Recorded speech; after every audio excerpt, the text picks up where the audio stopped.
Oi, gente! Hoje eu tô começando uma série, 3 vídeos, começando agora com vocês. Você já teve aquela sensação estranha de que eu já vi esse filme, né? Eu já vi esse filme antes, aquela sensação assim? Pessoas sinceras, inteligentes, cheias de convicção, absolutamente certas de que agora vai acontecer e nada acontece. Hoje eu quero conversar com vocês sobre um padrão histórico que atravessa séculos da religião, da política, das profecias bíblicas às promessas modernas. Meu nome é Denise Chagas. Esse canal é um espaço de mensagens e reflexões. Como eu tenho falado nos vídeos, se você ainda não sabe, eu fui uma testemunha de Jeová. E eu, gente, acreditei nessa fé por 55 anos. E eu tenho pesquisado agora, e é isso que eu estou incentivando vocês a fazerem também. Pesquisem, leiam, ouçam o que as pessoas estão falando. E aí você vai tirar a sua conclusão. Eu tenho acompanhado muito conteúdo aqui no Brasil e fora do Brasil. E eu confesso, quanto mais eu estudo, mais eu me surpreendo com a quantidade de material revelador que existe hoje na era da internet, especialmente sobre história religiosa e psicologia de grupos. Em 1884, milhares de pessoas acreditaram que Jesus voltaria em uma data específica, 22 de outubro de 1844. Quem é testemunha de Jeová sabe do que eu estou falando? Vocês têm ideia? Gente, as pessoas daquela época, acreditando numa profecia, elas venderam tudo. Imagine você hoje sabendo que Jesus voltaria numa determinada data agora, você venderia tudo. Você não estudaria, você não faria uma faculdade, um curso, não investiria financeiramente em nada, não, né? Porque você acredita. Jesus está voltando, para que eu vou investir nisso? Vai acabar tudo. E foi isso que aconteceu em 22 de outubro de 1884. As pessoas se desfizeram daquilo que elas tinham nos Estados Unidos. Isso. Elas venderam propriedades, abandonaram os seus planos, como eu falei com vocês, mudaram completamente as suas vidas em função da volta de Jesus. E então, gente, o que aconteceu? Nada aconteceu. Quando essa previsão falhou, um grupo disse, olha só, não assumir o erro, nós erramos, fizemos uma conta errada, não é nada. Isso parece familiar para vocês? Não, houve um erro, tal. Não houve isso. Simplesmente, quando essa previsão falhou, o grupo das pessoas que estavam liderando aquela organização religiosa, eles falaram que a data estava certo. Só que o evento foi espiritual, não foi físico, não era para se ver. Jesus, ele não voltou à terra, gente. Ele teria mudado de lugar no céu. Bem interessante isso, né? Eles estavam esperando aqui. Como eles não viram, para não dizer que houve um fracasso, eles falaram que não foi presencial, foi invisível no céu. Esse mesmo padrão reaparece depois nesse grupo religioso, nessa organização chamada Testemunha de Jeová, 22 de outubro de 1884, houve uma falha, eles não assumiram a falha. Ele vai vir ainda presencial quando? Em 1914. Aí, em 1914, ocorreu a Primeira Guerra Mundial. Então, eles falaram o quê? Que ele veio, mas de uma forma invisível novamente.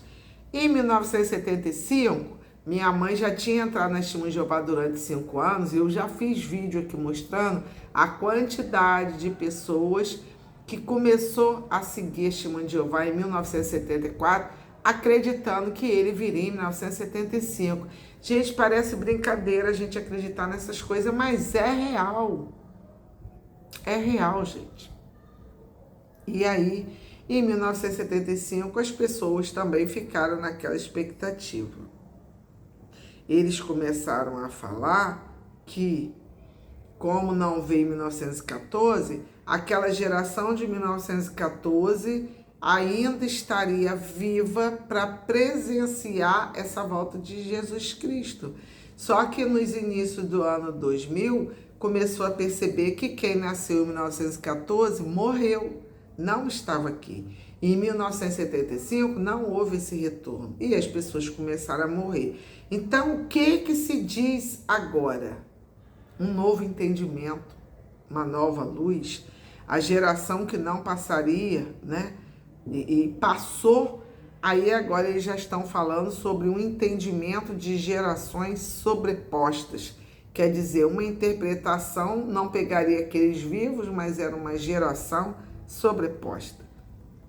Sempre o mesmo ciclo, gente, se repetindo desde 1844. Cálculo, certeza, decepção, nova explicação espiritual. O que é aplicado no dia de hoje?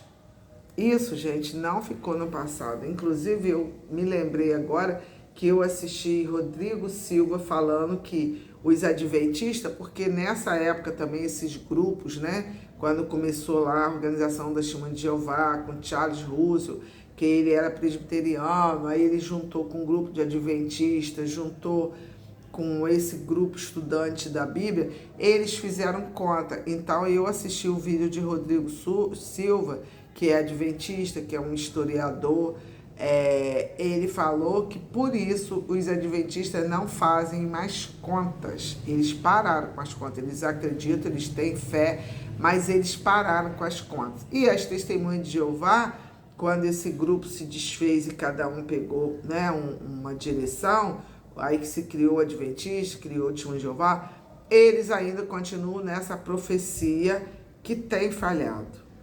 Gente, esse padrão, ele aparece hoje em promessas financeiras, não é só na religião. Ele aparece em movimentos políticos, ele aparece em comunidades online, que vive esperando um grande evento que nunca chega. A linguagem muda. Sai o versículo, entra o gráfico, sai o profeta, entra o influenciador. Hoje as pessoas estão sendo influenciadas, pessoas influenciam uma às outras.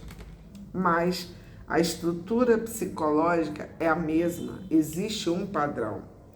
Padrão central qual é, gente? Esses padrões não exploram a ignorância. Eles exploram algo muito humano, a necessidade de certeza, de pertencimento e o medo de admitir que talvez a gente esteja errado. Às vezes, gente, questionar não é falta de fé, é honestidade consigo mesmo. Eu tenho falado muito com vocês, né? Eu tenho falado mais sobre isso, inclusive nas lives, porque ali dá pra gente conversar, dá para trocar ideias, dá para aprofundar sem pressa. E esse tema, se ele de alguma forma tocou você, convido você para ficar por aqui no meu canal, conhecer meus vídeos, assistir essa série de 3 vídeos que estão chegando e assistir as lives também que eu vou estar tratando sobre esse tema. Então, se você quiser continuar com essa reflexão junto comigo, me acompanhe aí nos próximos vídeos e nas próximas lives. Gente, pensar dói às vezes, mas também liberta. É o que eu tenho falado. Se vocês pararem agora e pesquisar, vocês podem ter menos prejuízo do que chegar lá na frente vocês descobriram que vocês foram enganados, que houve um engano.